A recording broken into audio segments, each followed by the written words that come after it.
할렐루야, 반갑습니다. 말씀 보겠습니다.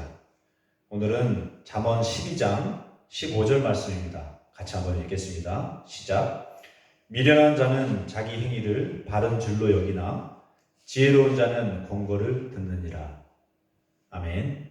잠언 12장 15절 지혜로운 자는 권고를 듣느니라 라는 제목으로 말씀 보도록 하겠습니다. 이와 비슷한 말씀이 잠언 12장 1절에도 나와 있죠. 같이 한번 읽어보겠습니다. 자, 시작. 훈계를 좋아하는 자는 지식을 좋아하거니와 징계를 싫어하는 자는 짐승과 같으니라. 아멘. 여기 짐승에 쓰인 히브리어 단어는 바르인데요. 여기에서는 잘못된 것을 고치고 바르게 교훈하는 것을 싫어하는 사람을 의미합니다. 지혜로운 사람들은 자신들의 지식을 증가시키고자 하기 때문에 훈계를 사랑한다고 생각할 수 있습니다. 잠언 9장 8절과 21장 11절에도 이와 비슷한 말씀이 나와 있습니다. 먼저 잠언 9장 8절입니다. 제가 읽겠습니다.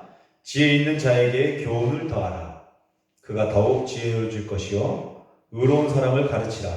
그의 학식을 더하리라. 잠언 21장 11절 말씀입니다. 거만한 자가 벌을 받으면 어리석은 자도 지혜를 얻겠고 지혜로운 자가 교훈을 받으면 지식이 더하리라. 아멘.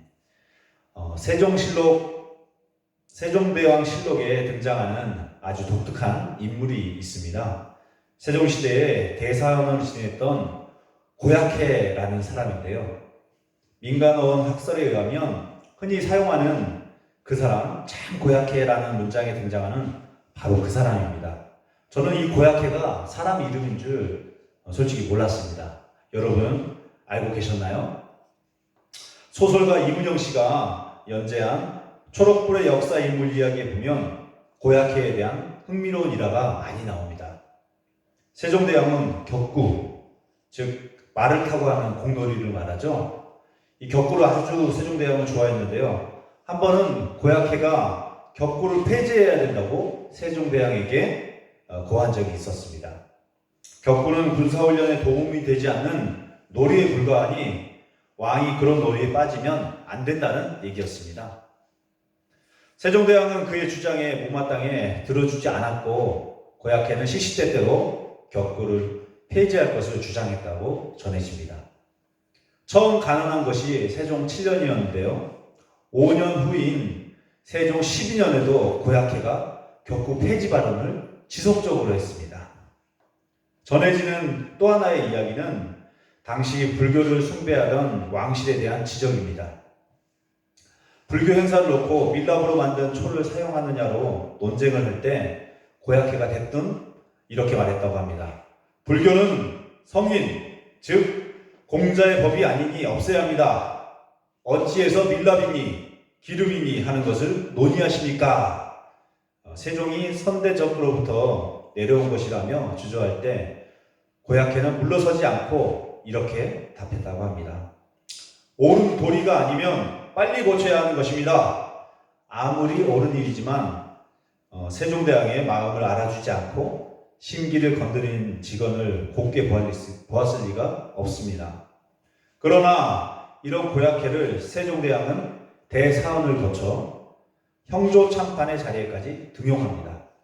말을 듣지 않는 신하를 보면 세종은 이런 고약해 같은 놈이라고 했다고 하니 둘의 관계를 우리는 짐작해 볼 수가 있습니다. 그런데 여기서 이런 의문이 듭니다. 고약해를 등용한 세종이 위대한 인물일까요? 아니면 끝까지 직원을 멈추지 않았던 고약해가 위대한 인물일까요? 한번 생각을 볼 필요가 있겠습니다. 얼마 전 우리 대한민국에는 새 정부가 출범하였죠. 우리 국민들이 늘 느끼는 것은 이 나라 대한민국에 대한 걱정이 있습니다. 지도자 주변, 대통령 주변에 고약한 사람이 있기를 바라는 마음일 것입니다. 실체를 알 수는 없지만 여야를 막론하고 권력자 주변에 있다고 알려진 인물들이 고약한 사람이 아닌 것만은 분명한 것 같습니다. 이 세상에서 가장 미련한 리더는 자신이 가장 지혜로운 줄 아는 사람일 것입니다. 위대한 리더는 자신이 할 수 있는 많은 일을 하는 것이 아니라 많은 사람이 자신보다 더 잘하는 일을 하도록 만드는 사람일 것입니다. 하나님을 믿고 살아가는 사람들은 교만한 마음을 버리고 다른 사람의 말에 귀를 기울이며 살아갑니다. 교회의 일원이 되어 지체들의 권면을 들으며 지혜의 길로 계속해서 걸어간다는 말이죠. 오늘 본문을 통해서 이에 대해 살펴보도록 하겠습니다. 잠언 기자는 미련한 자는 자기 행위를 바른 줄로 여기지만 지혜로운 자는 권고를 듣는다고 말합니다. 새 번역본에서는 미련한 자는 자기 행동이 바르다고 여기지만 지혜로운 자는 남의 조언을 귀담아 듣는다라고 번역하고 있습니다. 이것은 무슨 말이죠? 미련한 자는 잘못을 저지르고도 그것이 문제라고 여기지 않을 뿐 아니라 잘하고 있다고 생각한다는 겁니다. 반면에 지혜로운 사람은 어떻습니까? 다른 사람의 권면을 가볍게 듣지 않고 그것을 받아들이고 자신의 잘못을 고치며 살아갑니다. 이것이 지혜로운 자와 미련한 자를 가르는 중요한 특징입니다. 미련한 자는 교만하여서 자신의 생각이 가장 옳고 자신의 행동은 항상 타당하다고 생각합니다. 그는 다른 사람의 권면을 우습게 여기고 묵살합니다. 항상 자기 입장에서만 생각하고 판단하기 때문에 다른 사람의 생각과 마음을 깊이 헤아리지 못합니다. 이런 사람은 자기 주변에 일어나는 모든 문제가 다른 사람 때문이라고 생각하죠. 그래서 마음속에 다른 사람에 대한 원망과 불평불만이 가득한데 정작 그 모든 문제의 중심에 자신이 있다는 것을 생각하지 않습니다. 이러한 사람의 인생은 어떻습니까? 그렇습니다. 늘 위태위태하죠. 사람은 다 연약하기에 실수하고 넘어지기 마련인데 그를 일으켜줄 사람이 없는 겁니다. 누군가 가까이 와서 손을 내미는데도 불구하고 그것을 비웃고 진흙탕을 뒹굴면서 그냥 살아가는 겁니다. 빠져나올 길을 알려줘도 어리석은 길로 가다가 깊은 구렁에 빠져서 고통스러운 삶을 살아갑니다. 마지막은 어떻게 됩니까? 죄악의 길로 기울어져 살아가다가 결국에는 완전히 망해버리고 마는 것입니다. 여러분, 우리의 삶을 어떻게 살아가야 됩니까? 우리는 교만한 마음을 버리고 겸손히 다른 사람의 권고를 들어야 합니다. 이때 우리가 주의할 것은 사람의 가르침이 무조건 옳은 것은 또 아니라는 점입니다. 그렇게 우리는 먼저 하나님의 진리에 기초한 지혜를 가지고 다른 사람의 권면을 분별해야 합니다. 먼저 말씀을 배움으로 절대적인 기준을 가진 상태에서 다른 이들의 권면을 분별해서 받아들여야 된다는 겁니다. 어떤 분들은 꼭 그렇게 할 거면 그냥 성경에서 배우면 되지, 다른 사람의 말을 들을 필요가 뭐 있는가 생각할지도 모르겠습니다. 그러나 여러분, 성경적 지식을 아는 것과 그것에 기초해서 살아가는 것 사이에는 차이가 있을 수 있습니다. 많은 지식을 가지고 있지만 그것에 기초해서 순종하는 삶을 살지 않을 수도 있다는 겁니다. 문제는 그렇게 살아가면서도 본인은 그것을 깨닫지 못할 수도 있다는 겁니다. 사람은 누구나 자기 합리화에 익숙하기 때문입니다. 그렇기에 우리에게는 곁에서 우리를 지켜보며 적절히 조언해 줄 사람이 필요한 겁니다. 그들의 권면을 듣고 자신을 돌아보며 돌이킬 수 있도록 말이죠.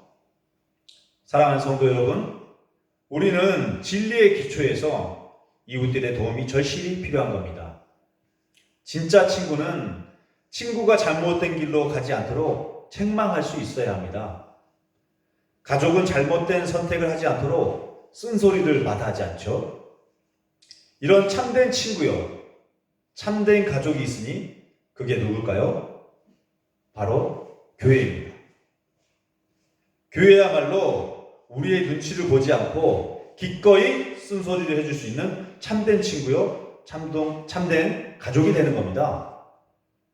우리는 예수 그리스도 안에서 한 몸, 한 가족된 교회에 속하여 성도의 교제를 나누며 안전하고 복된 길을 계속해서 걸어가야 할 것입니다. 사랑하는 성도 여러분, 교만한 마음을 버리고 겸손히 우리 주변 성도들에게 권면해 보십시오. 교회 안에서 성도들과 교제하며 안전하게 살아갑시다. 진리 안에서 권면을 받고 삶을 규정하며 올바른 길로 나아갑시다. 이것이야말로 우리의 인생을 복되게 살아가는 지혜인 것입니다. 오늘도 주님의 지혜로 승리하는 성도님들 되도록 주님의 이름으로 축복합니다.